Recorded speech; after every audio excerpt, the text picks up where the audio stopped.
हिंद दोस्तों, तो आज इम्पोर्टेंट क्वेश्चन दो ध्रुवीयता का अंत उस पार्ट के क्वेश्चन देख लेते हैं।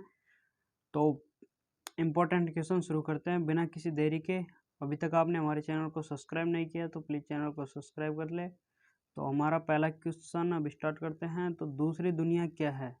पहला क्वेश्चन है हमारा कि दूसरी दुनिया क्या है? समाजवादी खेमों के देश, सोवियत संघ, अमेरिका, कम्युनिस्ट दल।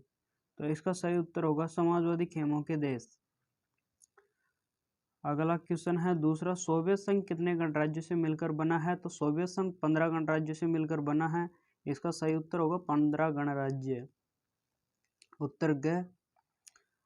अगला हमारा तीसरा क्वेश्चन है सोवियत संघ का उत्तराधिकारी राज्य किसे स्वीकार किया गया है? तो सोवियत संघ का उत्तराधिकारी राज्य रूस को स्वीकार किया गया है। अगला इंपॉर्टेंट क्वेश्चन चौथा, सोवियत संघ पर कम्युनिस्ट पार्टी ने कितने वर्षों तक शासन किया? तो सोवियत संघ ने कम्युनिस्ट पार्टी पर 70 वर्षों तक शासन किया। शॉक थेरेपी क्या थी? शॉक थेरेपी क्या थी? तो शॉक थेरेपी का अर्थ होता था आघात पहुंचाकर उपचार करना। रूस की मुद्रा क्या है? डॉलर, दीनार, रूबल, रियाल। तो इसका सही उत्तर होगा रूबल। रूस की मुद्रा थी रूबल। अगला हमारा क्वेश्चन है प्रश्न नंबर 7, रूस से भारत ने कौन सा रॉकेट लिया? तो रूस ने भारत से क्रायोजेनिक रॉकेट। अगला 8वां क्वेश्चन है हमारा इंपॉर्टेंट, सोवियत अर्थव्यवस्था की प्रकृति के बारे में निम्नलिखित में से कौन सा कथन गलत है? तो कौन सा कथन गलत है? तो सोवियत अर्थव्यवस्था में समाजवादी प्रभाव विचारधारा थी, उत्पादन के साधनों पर राज्य का स्वामित्व नियंत्रण था, जनता को आर्थिक आज़ादी थी। तो हमारा यह बैठ नहीं रहा बिल्कुल, तो इसका उत्तर यही सही होगा ग।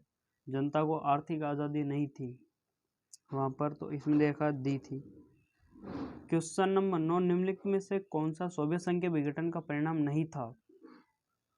तो इसका सही उत्तर होगा गह मध्य पूर्व में संकट। अगला हमारा क्वेश्चन नंबर 10 है 1991 की मुख्य घटना क्या है? तो 1991 की मुख्य घटना सोवियत संघ का विघटन।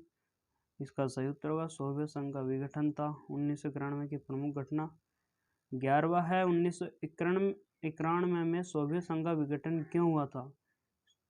तो सोवियत संघ की राजनीतिक तथा आर्थिक संस्थाएं लोगों की आकांक्षाओं को पूरा नहीं कर सकी। तो इनमें से इसका सही उत्तर है सोवियत संघ की राजनीतिक तथा आर्थिक संस्थाएं लोगों की आकांक्षाएं पूरी नहीं कर सकी।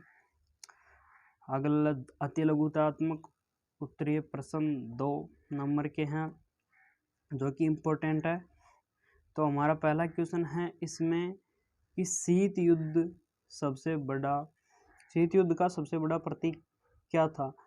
तो शीत युद्ध का सबसे बड़ा प्रतीक बर्लिन की दीवार। शीत युद्ध का सबसे बड़ा प्रतीक थी यह दीवार पूंजीवादी दुनिया और साम्यवादी दुनिया के बीच के विभाजन का प्रतीक थी। 1961 में बनी 150 किलोमीटर में भी लंबी यह दीवार पश्चिम बर्लिन को पूर्व बर्लिन से अलग करती थी। अतः जनता ने इस 9 नवंबर 1989 को तोड़ा दिया। यह दोनों जर्मनी के एकीकरण और साम्यवादी खेमों की समाप्ति की शुरुआत थी। अगला क्वेश्चन है समाजवादी सोवियत गणराज्य कब अस्तित्व में आया? तो समाजवादी सोवियत गणराज्य 1917 की समाजवादी क्रांति के बाद अस्तित्व में आई। यह क्रांति पूंजीवादी व्यवस्था के विरोध में हुई थी तथा समाजवादी आदर्शों और समतामूलक समाज की जरूरत के प्रेरित करती थी। अगला क्वेश्चन है तीसरा, सोवियत राजनीतिक प्रणाली की धुरी कौन सी पार्टी थी? तो सोवियत राजनीतिक प्रणाली की धुरी कम्युनिस्ट पार्टी थी। इसमें किसी अन्य राजनीतिक दल या विपक्ष के लिए जगह नहीं थी। अर्थव्यवस्था योजनाबद्ध और राज्य के नियंत्रण में थी। अगला क्वेश्चन है हमारा, दूसरी दुनिया किसे कहते हैं अथवा दूसरी दुनिया के नाम से किसे जाना जाता है? तो दूसरी दुनिया द्वितीय विश्व युद्ध के पूर्व यूरोप में सोवियत संघ के अंकुश में आ गया। सोवियत सेना ने इन देशों को फांसीवादी ताकतों के चंगुल से मुक्त कराया था। इन देशों की राजनीतिक और सामाजिक व्यवस्था सोवियत संघ की समाजवादी प्रणाली के अनुरूप बनाया गया। इन देशों को ही समाजवादी खेमों के देश या दूसरी दुनिया कहा जाता है। इस खेमे का नेतृत्वकर्ता समाजवादी सोवियत गणराज्य था। अगला क्वेश्चन है, सोवियत संघ कितने गणराज्यों से मिलकर बनाया गया था? इसके हर मामलों में किसका प्रभुत्व था? तो सोवियत गणराज्य 15 गणराज्यों से मिलकर बनाया है। इसमें हर मामलों में रूस का इंटरफेयर था। सोवियत संघ का विघटन कब हुआ था? 1991 में सोवियत संघ का विघटन हुआ था।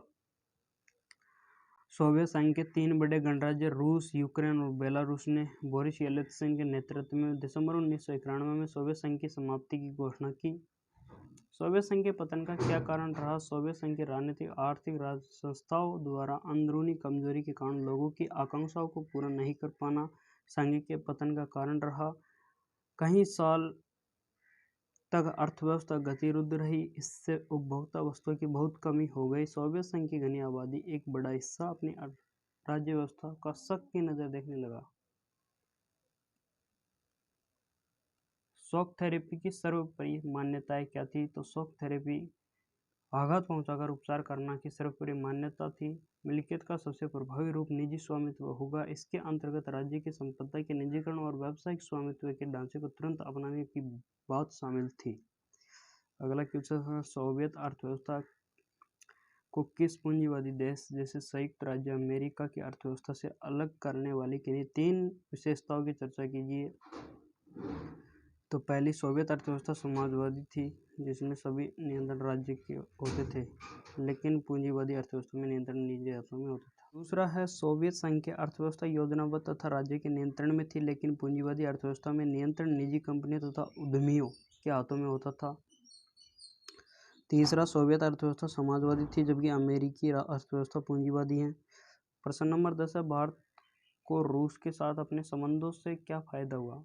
भारत को रूस से अपने संबंधों के कारण कश्मीर ऊर्जा आपूर्ति, अंतर्राष्ट्रीय आतंकवाद से संबंधित सूचनाओं को आदान प्रदान, पश्चिमी एशिया में पहुंच बनाने तथा चीन के साथ अपने संबंधों में संतुलन लाने जैसे मसलों में फायदा हुआ। तो दोस्तों, आज के 20 क्वेश्चन कंप्लीट। तो वीडियो अच्छी लगी तो वीडियो को लाइक और चैनल को सब्सक्राइब करना ना भूलें।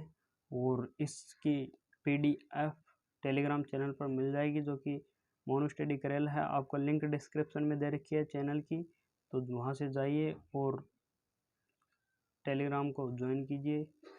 तो वीडियो को यहीं एंड करते हैं। तो जय हिंद।